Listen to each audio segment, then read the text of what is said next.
Welcome. My name is Doug Turner. I'm a senior Aboriginal elder of the Nookana community. This place you are on now is the traditional lands of the Nookana people. The Nookana are the First Nations people for whom this area is home and traditional lands. We have lived here for tens of thousands of years and we keep our connection with the country, culture and songlines alive today and into the future.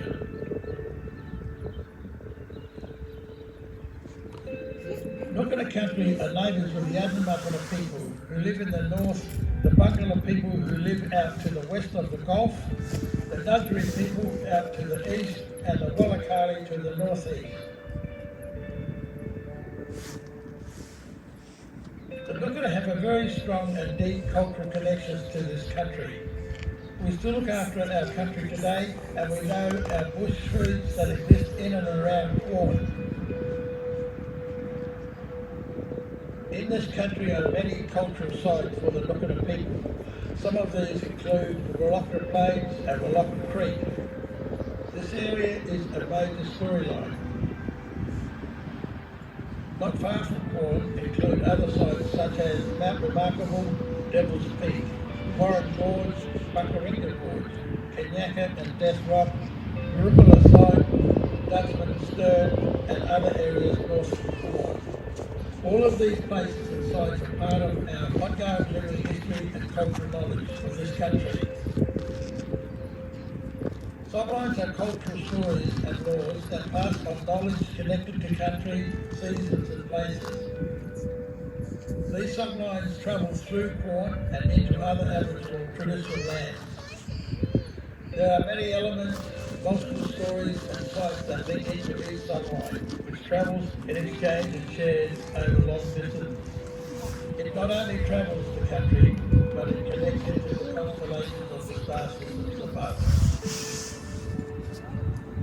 One of the longest songlines in Australia starts right here on Nookana country, travelling through Quorn and the Murupala sites, heading right up north and also to the east, connected to many places and other nations before returning south back to Nookana country near Port Augusta. Country and sites and songlines are very important to Nookana culture. These provide us with knowledge of life and how to be a good person and how to look after our country. One of our most important cultural connections is with the rainbow serpent, Wapma. He is well and truly alive on Nookana country. He lives throughout the Flinders Ranges, including right here in the Quorn area, and we still connect with him today. Knowledge of our culture, songlines and ceremonial sites within the Nookana country still continues today by Nookana people. The Nookana are actively involved in looking after country and building relationships. We affiliate strongly with the Uluru Statement, seeking reconciliation through truth. We instill into our next generation of Nookana youth towards keeping our culture strong. While you walk here on Nookana land, we ask you to respect and take care of this country and all that is living in it. Thank you.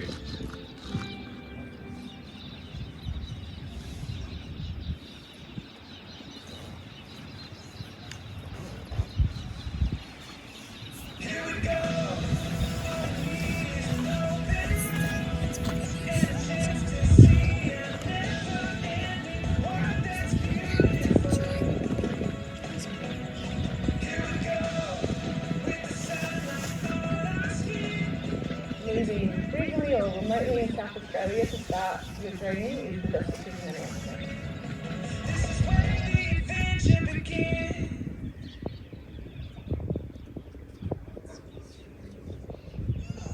Steam engines, slate curves, stone walls and wrought iron. Quorn is a historic town that has all the charm of a bygone century. Strolling the streets, you can easily imagine that you have taken a step back in time.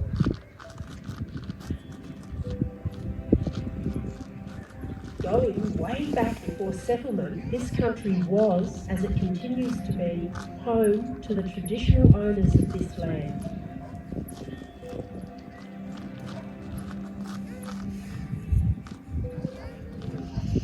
As early as 1845, the first Europeans to come to the region were squatters, who established sheep runs in the district. Ambitious settlers moved in, ploughing their farms and hoping that rains would follow. To the north, mining companies found copper and minerals, bringing them to Port Augusta by bullock train. A very slow, arduous way to travel. All keenly advocated for rail transport to get their goods to market. Parliament debated the proposition of rail, but proposals fizzled to nothing. At last, in 1876, they approved building a rail line connecting Port Augusta with government guns to the north. The steam locomotives required water, so the rail routes were sited close to creeks, which in turn influenced the route of the rail line through the Flinders Ranges and beyond. Governor Sir William Jervois turned the first sod of the Great Northern Railway in January 1878. And on May 16th, the town named after Quorn in England was proposed. The railway line between Quorn and Port Augusta opened in 1879, transporting wool, wheat and minerals to the sailing ships through Pitchy Pass. This section became the first stage of the Great Northern Railway intended to link Port Augusta with Darwin.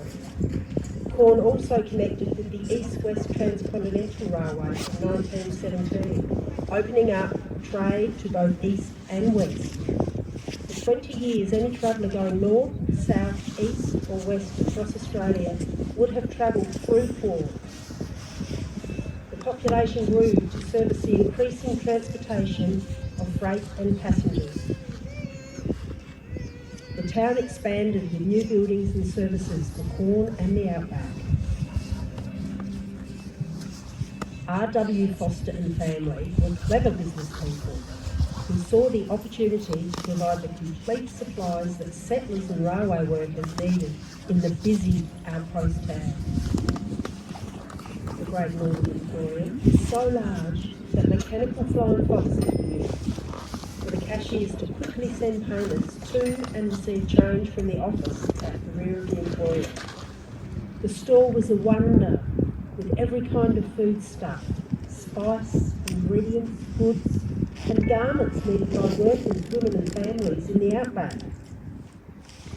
Writing in 1909, journalist and publisher J. Edward Robertson noted, "The various departments which are heavily stocked are each managed well, and a creditable department is the millinery, where many up-to-date and dainty creations were observed, sufficient to throw into ecstasies any ordinary woman's heart. A large tailoring trade is also carried on with satisfactory results to both customers and the proprietor, who combines exceptional keenness with fairness to his many hundreds of customers. This is a general store in the thorough meaning of the word, and its prosperity was never greater than today." of course, a country town could never be complete without a pub, and naturally several hotels were speedily established. The grand two-storey transcontinental hotel, built in 1878, is famous for the largest, best ventilated billiard room in the north. It offered accommodation and refreshments and a place to hold meetings. Indeed, until the first St Matthew's Church at Quorn was built in 1901, services were held in the Transcontinental Hotel. Across the road was the single-storey Picton Hotel, which expanded to 2 stories in the 1920s and eventually became the Australian. J. Edward Robertson noted, The present proprietress is Mrs. Tanner, who is one of the first pioneers of the Quorn district, she having arrived in the district about the year 1874, when the present township of Quorn was covered with scrub. She commands a big trade and sells much Jacobea from the fine brewery at Melrose, further south. Her company is always interesting, and anything that is possible to do to make one comfortable and happy is done by the landlady. For over 140 years, these grand old pubs have continued to hold a most special place at the heart of Quorn life. By the 1870s, working men and women were acquiring increased leisure time, so to avoid them turning to improper pastimes, community leaders encouraged rational recreation, being the pursuit of self-improvement by attending lectures at a local hall or institute. Quorn townsfolk had every intention of having their own institute and town hall, but a series of bad seasons and disagreements about who would pay for it caused years of delays. The community persevered, raising funds and building the first Sleepy Institute in 1885, and then the town hall built from locally quarried stone in 1891. Their solid stone walls have seen hundreds of bands, balls, parties and presentations, feature films, markets, meetings, pantomimes, and in more modern times, yoga and Pilates. Strolling around Quorn today, there are dozens of buildings that are well over a century old, preserving the unique character of this famous frontier town. Step back in time 100 years to the heyday of steam travel by simply strolling down the street. Imagine the horses, carts, and laden bullock carts rumbling into town, hear the crack of the whip and the sound of stock being loaded at the nearby rail yards, mingled with the huffle steam. It's no wonder that the charming buildings, wide streets and spectacular squares have appeared in dozens of feature films and television productions, reflecting Australia's pioneer heritage.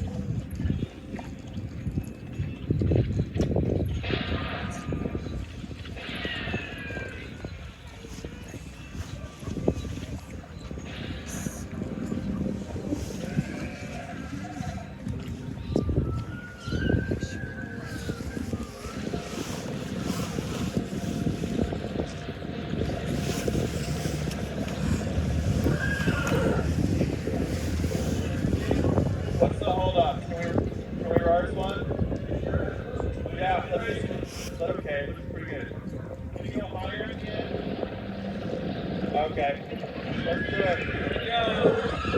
Let's get your quad around set, please. Thank you. Are you level? Okay. Move. Camera. Action.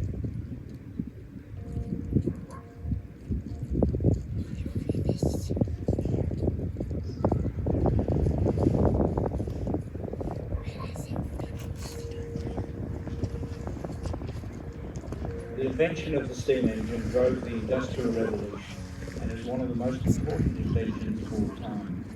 Steam engines powered ships, factories, pumps and shearing sheds and led to the development of the steam locomotive in the early 19th century. Steam locomotives had the power to move heavy loads and travel long distances at speeds that had previously never been possible. It is no wonder that images of this incredible technology were captured for awe and posterity by another technological innovation of the 19th century, the cinematograph. Early films featured trains, stations, and stories of steam in motion.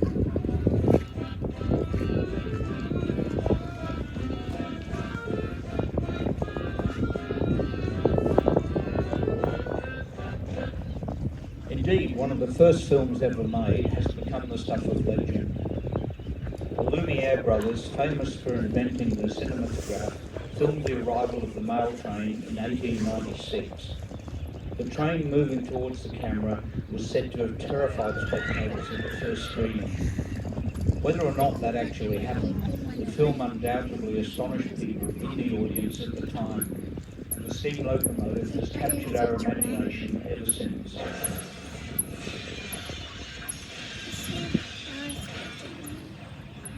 But how can steam, almost invisible and simply a vapour, provide power to a locomotive?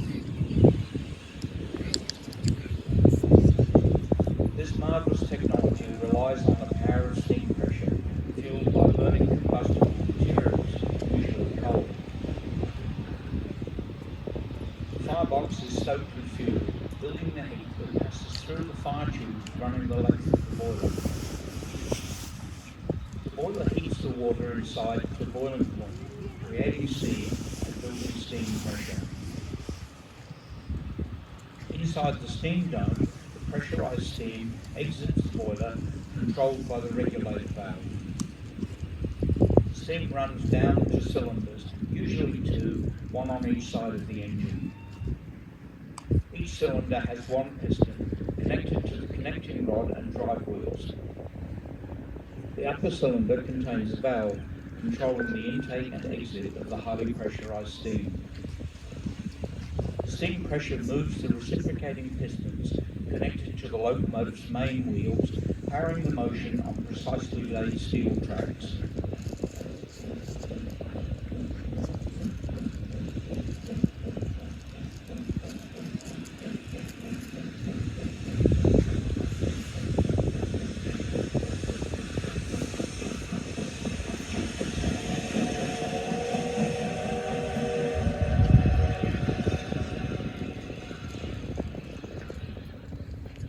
The steam locomotive was engineered so that if needed, engine parts could be replaced or repaired by maintenance workers in the small towns along the lines.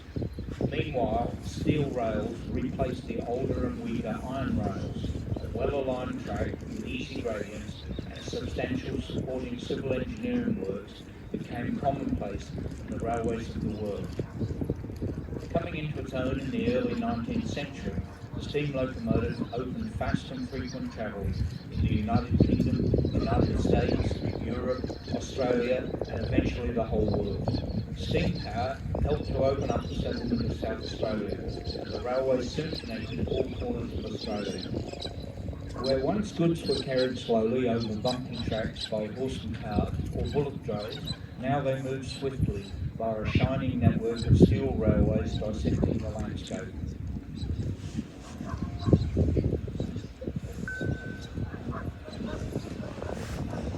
Coming to this peaceful place in the Flinders Ranges, you might be surprised to imagine that once upon a time it was a bustling rail centre, built to serve the region and the far north with rail transportation, a critical lifeline for pioneers living in harsh conditions.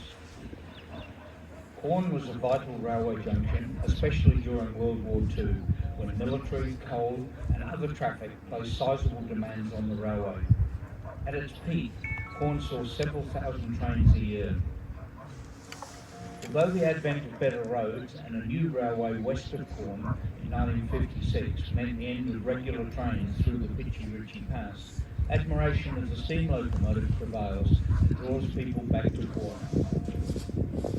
Pitchy Ritchie Railway Preservation Society was formed in 1973 following the efforts of a group of dedicated enthusiasts. What began as a dream to save the bridges and dry stone walls from demolition led to preservation and the creation of a premier tourist attraction in the region. 100% volunteer workforce of guides, researchers, track workers, drivers, engineers and administrators keeps the history alive, preserving the past for the future. Thousands of visitors ride on the Pitchy Ritchie Railway every year, experiencing a journey back in time.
love a sunburned country, a land of sweeping plains, of ragged mountain ranges, of droughts and flooding rains.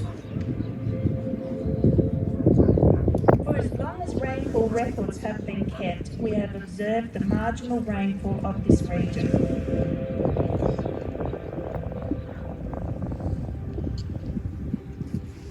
And here in the Flinders Ranges, we have an average annual rainfall of just over 330 millimetres. Every drop of rain is so precious, and there may be a long wait until the next decent rainfall. It's no wonder we say that South Australia is the driest state of the driest continent on Earth, and here we save every drop of water that we can, each day hoping the rain will fall soon to fill the tanks again. The local plants and animals have adapted to this cycle. They may survive for years without rain, and when it falls, at last, they use every drop of moisture for growth spurts, flowering and reproduction.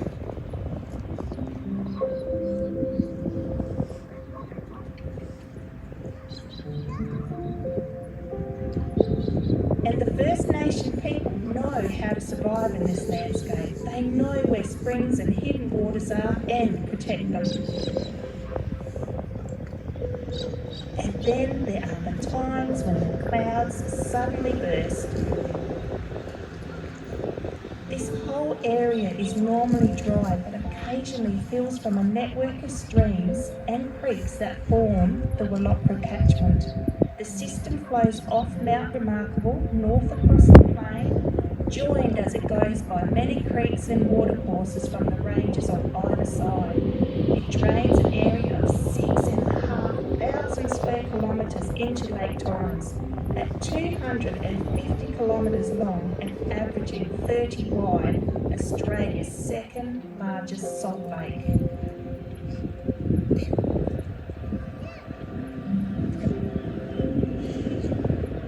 Periodic thunderstorms and rainfall events turn these peaceful red gum lined dry creek beds into raging torrents. Trickles become streams, gathering into cascading waters and build their momentum as the water flows north along the Willopra Creek before cutting westwards through the ranges towards the lake. In the rare times of flooding, those creeks can swell to mighty streams that wash away roads and bridges.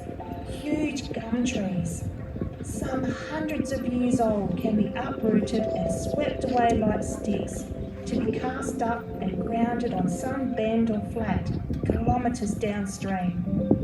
Flooding of the Willopra and Hookner, north of Hawker, and many other lesser creeks coming out of the ranges was a frequent cause of damage to the original narrow gauge Quorn railway line. In February 1955, following several days of extremely heavy rainfall, 250 millimetres was recorded east of Hawker. The 260-metre long bridge over the Hookner Creek was completely washed away. A temporary crossing was placed on the creek bed, but this too was washed away early the following year, causing that section of the line to be abandoned. The link from Quorn to Alice Springs was washed out so many times that the line was eventually moved to the west of the ranges after 75 years, contributing to the closure of the Quorn Railway Junction in the late 1950s.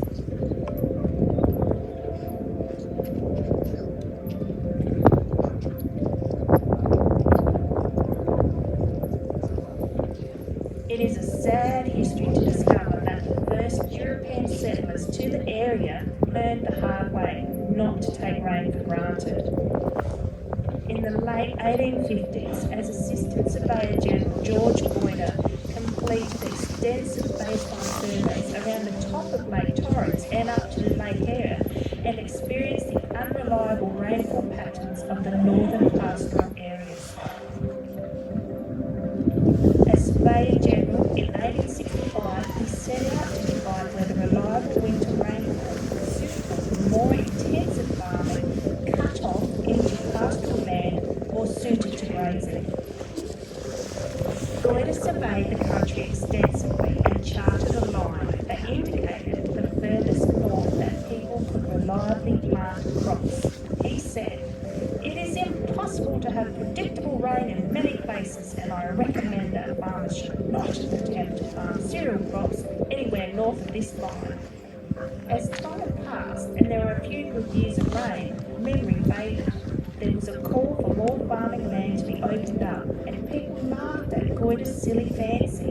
The state government relaxed their rules and allowed settlers to lease small runs north of Goyder's line, and even further into the remote, drier regions. A popular theory was the rain would follow the plough. Many settlers believed you only had to plough the ground and plant a crop, and the rain would fall. They ripped up the mallee, blue bush, and salt bush, turning the country to bare soil to plant their crops, and in doing so tragically wrecked the topsoil. This only hastened the inevitable droughts and devastation. They lost their crops and then their flocks. The farmers and their families starved, some forced to eat their horse or dairy cow. By the time they had to walk off the land, they had nothing left but their toil, hardship and heartbreak. The dry land had been them. Today, the ruined homesteads on the old square mile runs stand as fading monuments to the dreams and sad follies of the early settlers.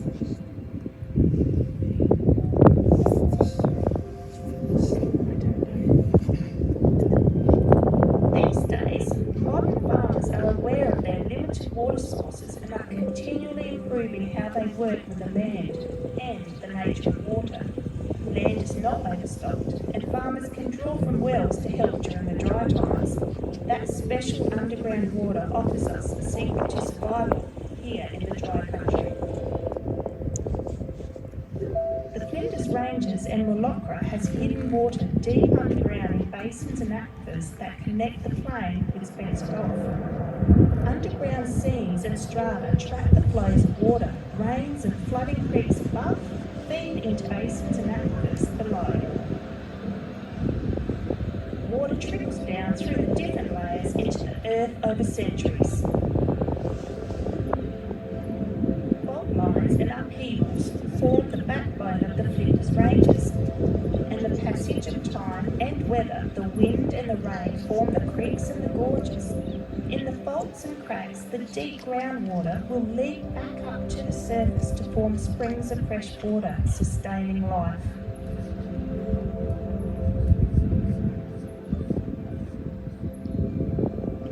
We know there is a limit to this deep water, and we want to make sure we do not use it all up, and we use it with care only when we need to.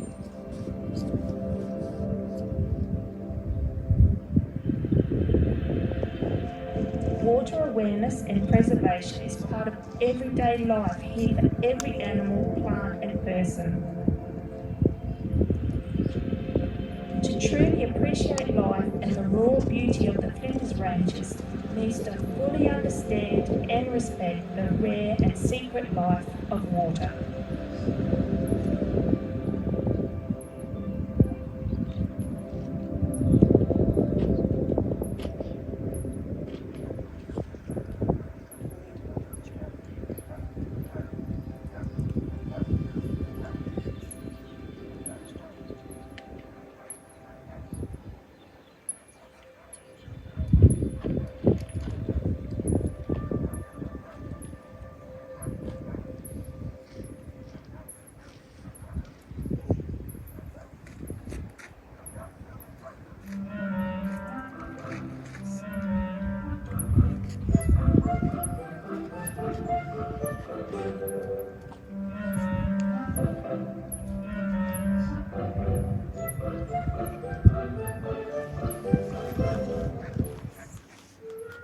The bustling rail yards in Quorn have seen times of huge activity. In days long gone by, there was loading and unloading of stock, wool, freight, and passengers heading east, west, north, and south. The Country Women's Association of Australia, formed in 1922, and has grown to become the largest women's organisation in Australia, with branches across the country. The organisation strives to make life better for women and their families, especially those living in rural and remote Australia. On the 3rd of September 1939, Prime Minister Robert Gordon Menzies announced the beginning of Australia's involvement in the Second World War on every national and commercial radio station in Australia. Everyone became involved in the war effort, and the ladies of the CWA branch in Quorn formed an emergency work circle. They set about knitting socks, scarves, balaclavas, and other garments for distribution through the Adelaide branch, and organised fundraisers. Almost 1 million Australians, both men and women, served in the Second World War, involved in campaigns in Europe, the Mediterranean, and North Africa. Then the Australian mainland came under direct attack for the first time as Japanese aircraft bombed towns in northwest Australia and Japanese midget submarines attacked Sydney Harbour. Quorn became a vital service point for trains heading north as Australian infantry was sent to defence campaigns in Papua, Borneo, Philippines and New Guinea. It is said that over 1 million troops and nurses travelled by rail through Quorn. At its peak, there were more than 40 trains per day. One day, Mr. Pascoe, manager of the National Bank in Quorn, met some of the soldiers transiting through Quorn, and he invited them home to dinner. Their appreciation was so great that the germ of an idea formed. Charles's wife, Mrs. Pearl Haswell, was the president of the CWA. Mrs. Haswell made a suggestion to the CWA members that they could serve hot and hearty meals to the travelling troops to lift their spirits. The idea soon took hold. Mr. Haswell broached the plan with army officials, and it was given their support. The CWA asked their headquarters to seek approval from the Department of Defence and received the official go-ahead. The army and the railways backed the plan. Mrs. Pearl Haswell was appointed convener, and the local Quorn CWA members began cooking. The Quorn CWA were determined that no troop train would go unfed. The volunteers cooked meals, kept the kettle on the boil, and made sure everything ran smoothly for each time a train arrived with hungry soldiers. Mrs. Haswell set about efficiently organising the supply of food, the rostering of volunteers, and liaising with the army and railways on the trains and troop movements. The whole operation ran like clockwork. Once the troop train had arrived, the soldiers disembarked and would march from the railway station to the Memorial Hall. The men collected their meals from a table in the centre of the hall in an orderly file before moving to seats at dressing tables. When they had finished their meal, they washed their dishes in a large tub of hot water in a cleaning up area. While the infantry all travelled northwards, the trains returning south from Alice Springs brought families evacuated after the bombing of Darwin. Prisoners of war also travelled by train under military escort. The Quorn CWA served nourishing hot meals to all the evacuees and prisoners, as well as the troops who arrived at all hours of the day and night, and were often very travel-weary. One night a train pulled into the station at 2 a.m, and the troops were all fast asleep in trucks, aloft on flatbed carriages. CWA member Lorna Burden was given the task to wake the men. As they were so high above the ground, she came up with the idea to use a long-handled mop and bang it on the vehicle windows. The poor blokes were very startled to see a faceless rag head waken them.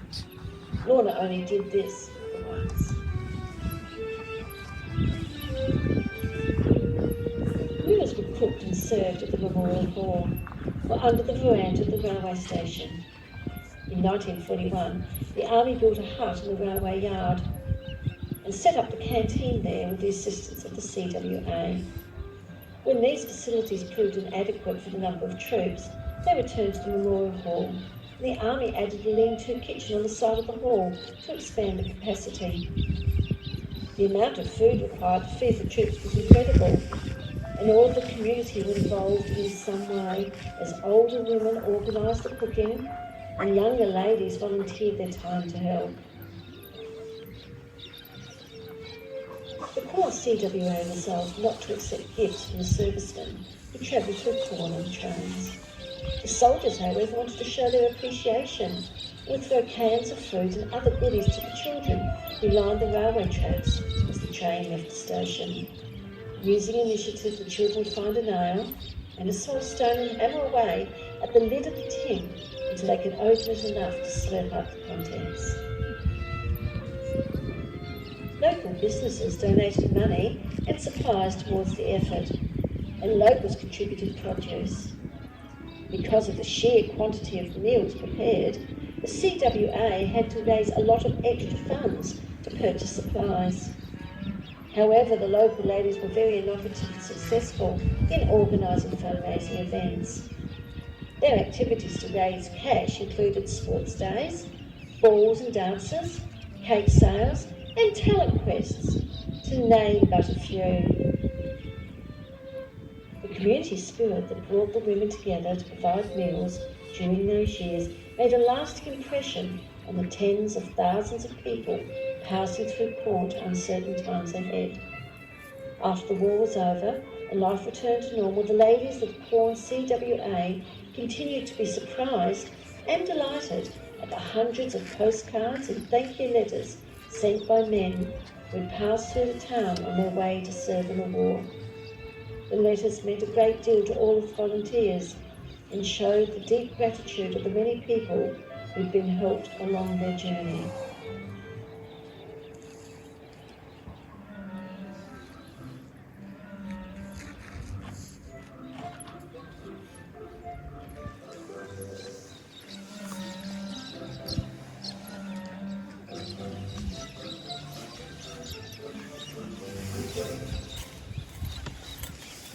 On the road again, la la la la la, on the road again, la la la la la.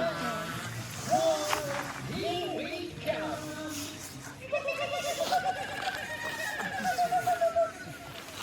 This project is really good. Give me the lowdown, son. Oh, you have to pick a trail, check it out, and make a story about it. So I picked the new self-drive loop trail here in Flinders Ranges. Self-fly, Virginia. Self-fly. Yeah, self-fly. This is going to be a cracker day, son. Just me and you and the little roadies some quality time. Just you and your old dad. Dad, I'm hungry. Already? We just left.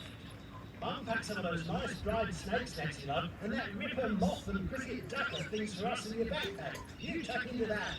Not long now, and we'll be in Quorn. It's not corn, Dad, it's Quorn. Quorn. Well, I always did have a bit of trouble with that, having a beak and all. Quorn. Quorn.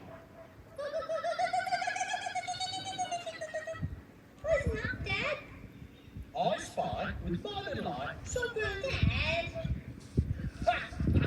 Okay, well, so what's the plan of attack today, son?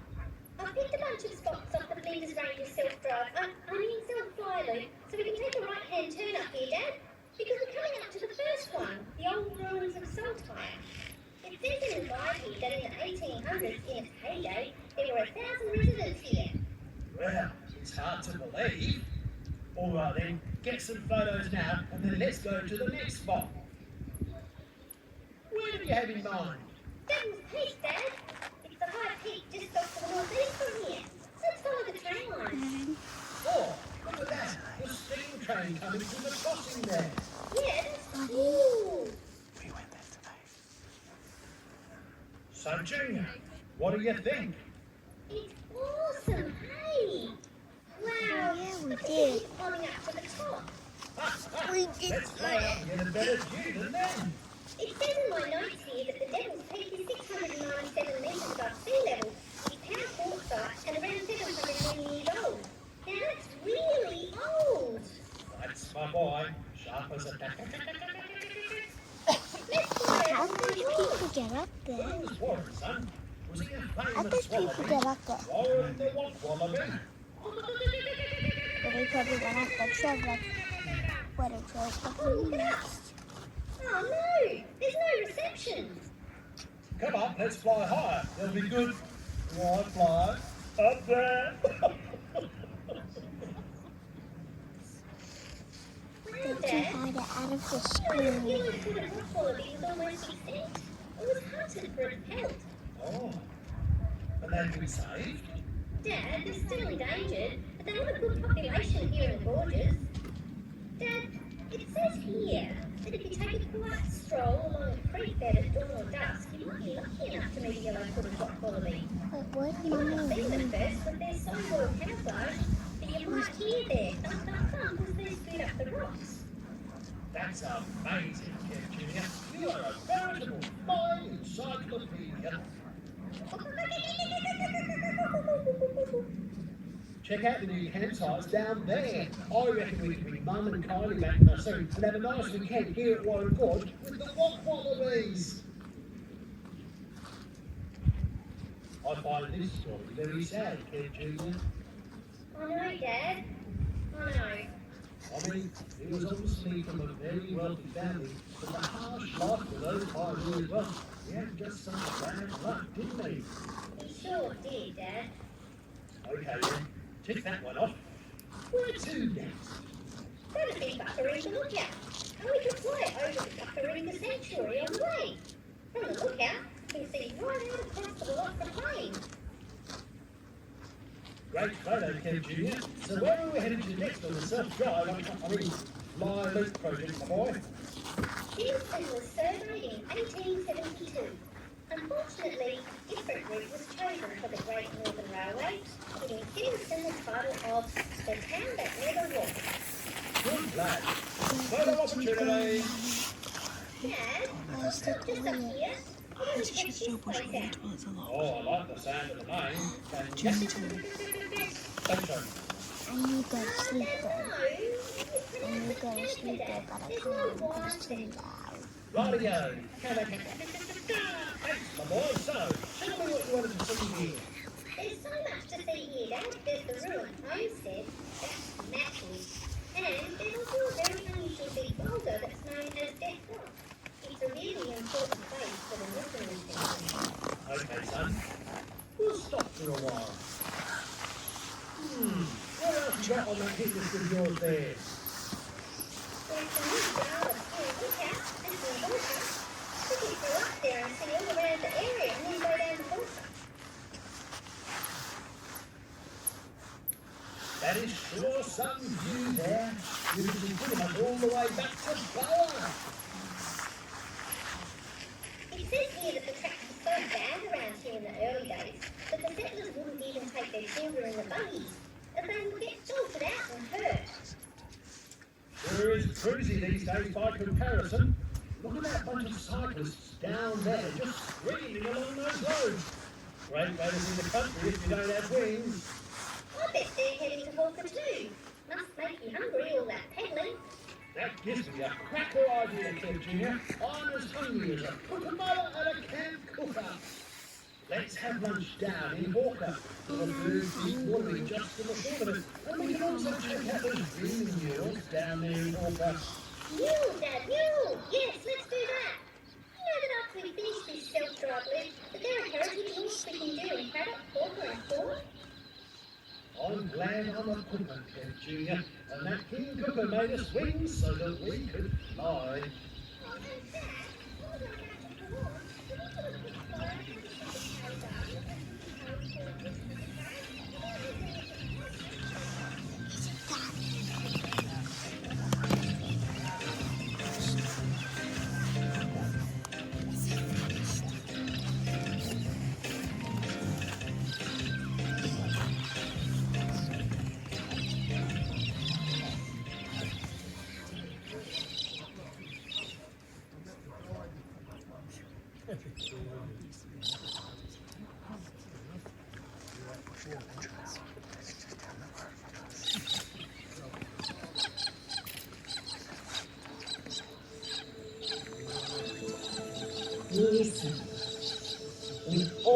your senses alive to the Flinders Ranges. Look up to see the stars and the stories they hold. Feel the night sensations. And then smell the tastes and aromas and flavours of this ancient land. Here in Quorn, the bush foods capital, we will help you discover some of the most delectable, delicious, fascinating flavours and aromas of native Australian plants. For tens of thousands of years, plants of the Flinders Ranges region have been used for food, fibre, tools, medicine and ceremony by the traditional owners of this country, the Nukunnu. And new knowledge has been added by Western scientists, avid cooks and gardeners, expanding our local awareness so that Quorn has become known as the bush foods capital.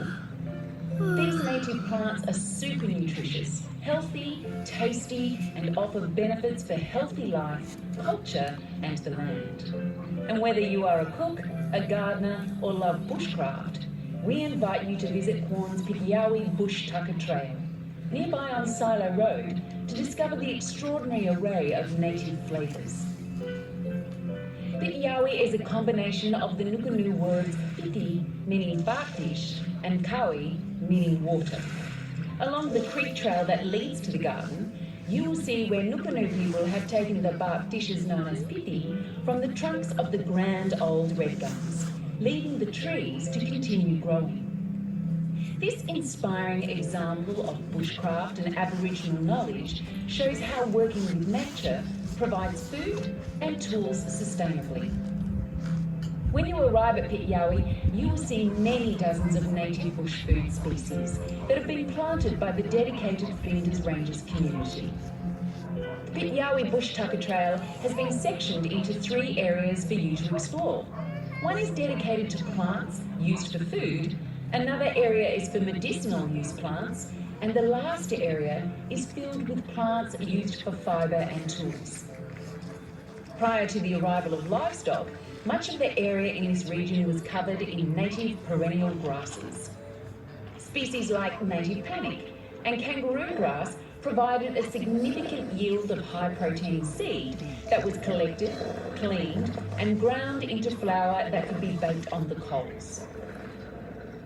Our local wattle seed, or Acacia victoriae, is a highly nutritious food item, which is often used as a delicious coffee substitute. Wattle seed is very high in protein and contains several essential minerals. The many varieties of saltbush in the Flinders Ranges all offer different flavours and uses. The most beautiful tiny red, orange, pink and yellow gems on the ruby saltbush are edible. These bright little berries are simultaneously sweet and tart and can be eaten raw for high vitamin C and antioxidants. The fruit's wonderful colour can be infused into sweet tea, cordial and preserves, or use them fresh and whole in salads and with fruits. The leaves should only be eaten if cooked though, as they contain oxalates which are not good for you. That is a good reminder that not all berries or leaves can be eaten, and that when in the bush, you must be knowledgeable and precise about the specific plants to avoid being poisoned. Knowledge of the plants, their seasons and preparations can take a long time, but there are some which are immediately recognisable and easy to use. Old Man Saltbush, with its flat coin-shaped grey leaves, can grow up to 3 metres in height. Its salty and bitter flavour is perfect for infusing into meat and game dishes. And traditionally, the Nukunnu use it to surround roasting meats and root vegetables in underground cooking ovens. Home chefs will be intrigued to try deep frying or roasting the leaves of this saltbush, as it makes delicious crunchy chips. To truly appreciate many native fruits, you must allow your taste buds to adjust, to accommodate bitterness, acidity, and high levels of sourness. The rich tarty flavours combined with sweetness or other flavours provide taste sensations that people keep coming back for. The most famous flavour of our region is the Quorn, or gorgi. While it is sometimes referred to as the desert peach, it is nothing like the European stone fruit in flavour, as it is very astringent.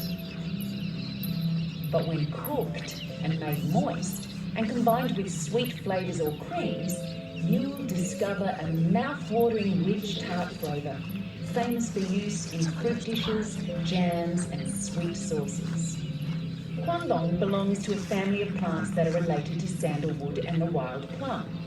The small tree is a non-obligate root parasite, meaning that the tree uses the roots of other trees or plants to gain its nourishment. This makes growing Quorn fruit difficult to cultivate commercially. The rarity and difficulty of growing this fruit mean that local bakers look after their fruiting plants very carefully. The bright red fruits are most abundant around September and contain a large woody seed encasing a beautiful spherical edible kernel. The seeds may be ground for use in skid creams or used whole for beads and adornments. Tangy and sour, the Quorn is a perfect ingredient for meat or desserts, or as a botanical in gin, or as a jam. As it's such a distinctive and significant local bush food, you will find it in many shops and venues in our region. Other valuable and useful plants that have provided medicines, treatments, tools and ceremony since the earliest recorded history are found in the garden. Discover plants with leaves rich in cineol oils, like eucalyptus and tea tree oil. These have long been used to help alleviate symptoms of a cold or difficulty breathing. Leaves from native lilies like Dianella can be stripped, soaked and dried to create material for weaving baskets and bags, whereas larger bushes and trees have been used to make shelters, implements, spears and tools. While you are in the region, you'll discover many unique flavours used in our local foods and fine ingredients that you may want to try yourself. Come to visit the garden to discover more about these flavours and open your senses to all you will experience in our region.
almost half a century, the famous Pitchy Ritchie Heritage Railway has been entertaining families in the Flinders Ranges. Soon the society, which renewed the famous outback journey, will celebrate a unique milestone. The Pitchy Ritchies provided a day out for thousands of families across Australia for generations. But the story of this famous heritage railway goes back a long way. On July 22nd, 1973, almost 50 years ago, a group of railway enthusiasts met here in Port Augusta to establish the Pitchy Ritchie Railway Preservation Society. The initial brief was to preserve dry stone walls and heritage bridges, but over time, from little things, big things grow. These old protest signs are sacred to the early volunteers who faced down a government prepared to let this famous railway line fall into disrepair. And as you can see, they won, with the Afghan Express mesmerising all who jump on board. But to run a steam-breathing beast like this, you need an army of volunteers, like Jack Hart and his dad Hayden. So I'm a third-generation volunteer. My grandfather, my father who's driving today. The society will need all the hearts it can get as it plans for the next half-century. Its early brief was to save the track. Then a year later came the rolling stock, like the engine Hayden's driving today. Still hauling railway enthusiasts from as far away as New South Wales. Oh, it's great.